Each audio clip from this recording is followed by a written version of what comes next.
আসসালামু আলাইকুম। আসলে আসলাম কক্সবাজারে ঘুরতে, সুন্দর উপভোগ করার জন্য। তো সবাই ভালো থাকবেন, সুস্থ থাকবেন। আর ভিডিওটা ভালো লাগবে সাবস্ক্রাইব করে শেয়ার করে দেবেন। আসলে অনেক সুন্দর জায়গা, ঘোরার মতন চশমা পড়ো না, পরিবেশ। চশমা পড়ো। আপনার বসে বসে আসবেন কক্সবাজারে ঘুরতে।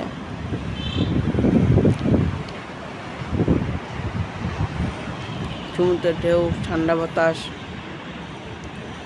অসাম এক কথায়।